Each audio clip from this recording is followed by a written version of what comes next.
Hey, are you worried that your prints aren't as sharp as they could be? Or maybe no matter what you do, they just seem a little bit soft? Well, did you know that your enlarger lens, just like your camera lens, has a sharpest aperture? So standard kind of advice out there is that you want to avoid the two extreme ends. You don't want to use a lens opened all the way up, and you don't want a lens stopped all the way down if you're trying to get the sharpest images possible. But in particular, in the darkroom with enlarging lenses, how much difference does this actually make? Well, I really wanted to find out, so I went ahead and made a test, making the same print using all of my different apertures on my lens, but the same exposure. So an identical print to see how much of a difference this is gonna make in a real world situation. And I really do think you're gonna find the results interesting, maybe even shocking.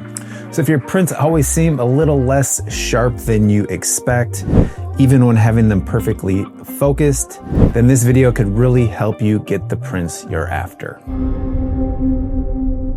So this all has to do with lens design and physics.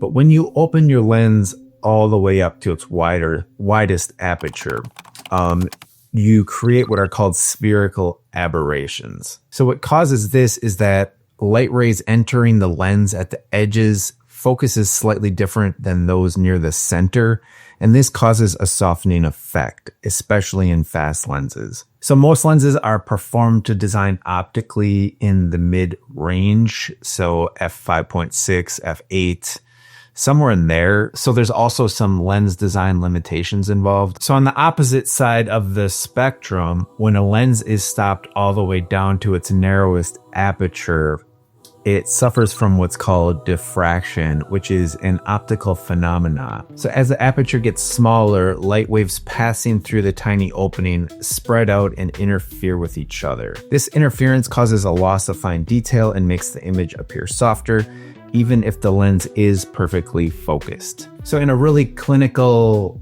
test, like scientific test, this is gonna definitely show up. Like if you're doing test targets and resolution targets, you can see this. But my question is, does this affect real world results? And if so, what are the limits? You know, like how wide can you go and how narrow can you go before you're gonna start seeing this in your prints? That's what I aimed to find out when I did this test.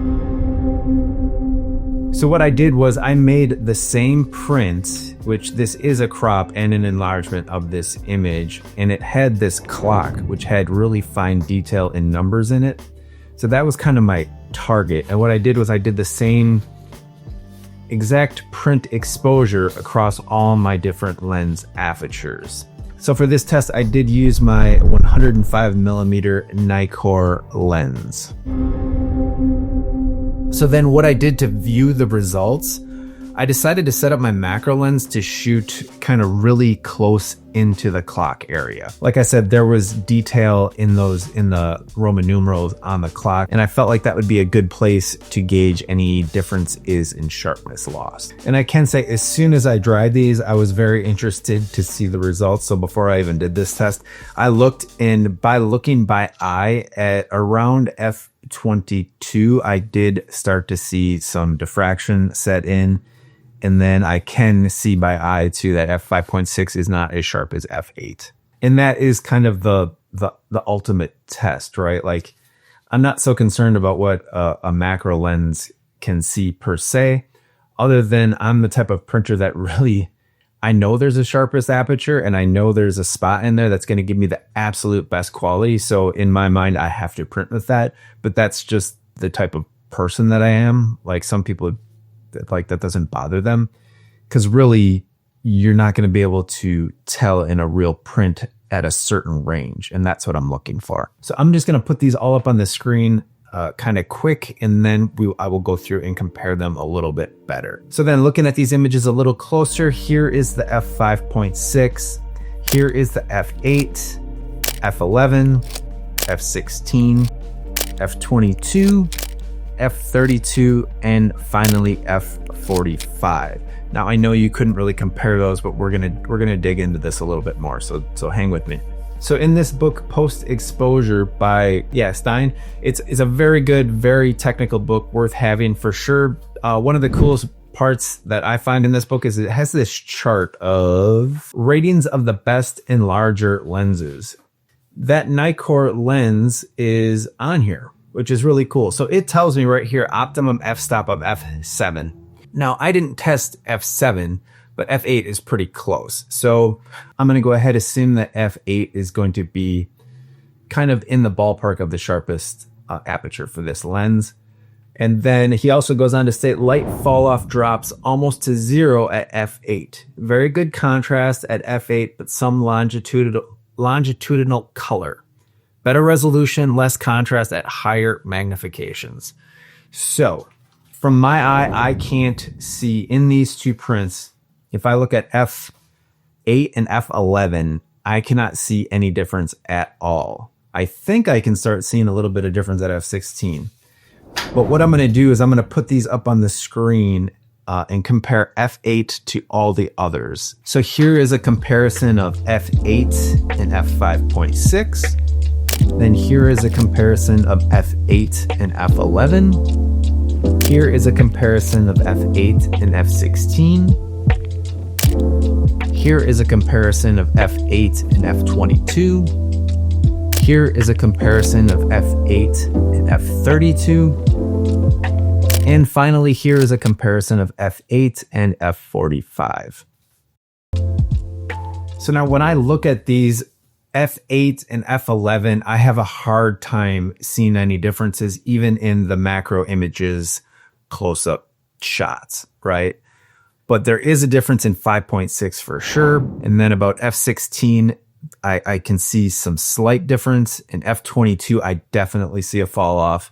f32 gets worse and f45 gets worse. So in my mind, f22 to f45 and f5.6 are kind of off limits. So what I would want to do with this lens is to keep it at around f8, ideally at f7, and that should give me sharp prints. But how exactly do you do that? But first, make sure you've hit that subscribe button and hit the thumbs up, as it will help spread this information to more printers out there. So to keep your lens at your sharpest aperture, a lot of times what you can do is use an ND filter. Now on this enlarger, there's no place to put an ND filter up here above the negative stage. So that's going to be ideal, and that's what I do on my Bessler, because it has a drawer far above the negative plane. Because if you put anything on the negative plane, it's going to focus that. So you don't want to do that. Yeah, so what I've done with this enlarger is put an ND filter underneath, which isn't really ideal. I would much rather have something just blocking the light and not in the optical path at all.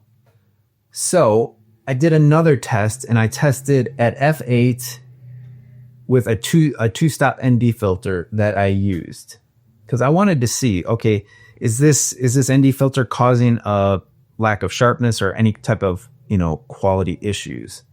And here are the two images, one with the f8, one with the f8 with the ND filter, both the same exposure. And to my eye, I can't see any difference.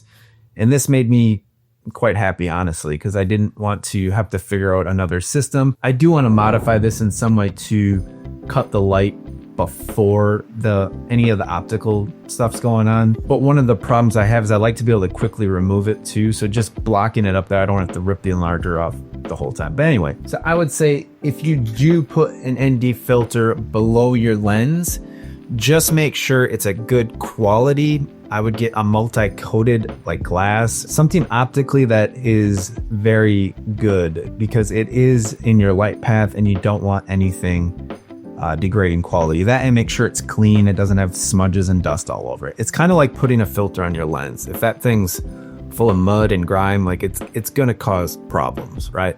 So a final thought on this test and what this kind of all means. Some lenses are just going to be optically better than others, and there's not going to be as much difference between the apertures. And you want something decent. This is a decent lens. You don't want a poor quality lens. It's probably the best investment you can make on image quality, and you can find them today very cheap and affordable on eBay, on the secondhand market.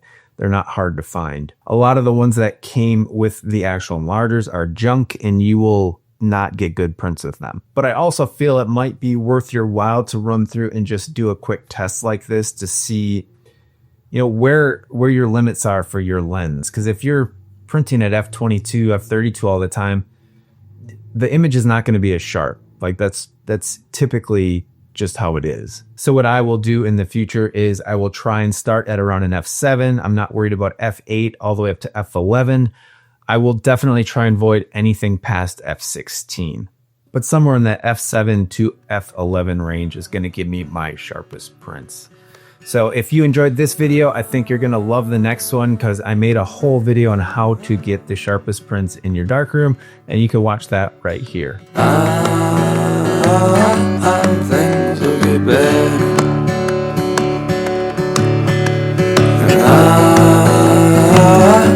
Things will get good.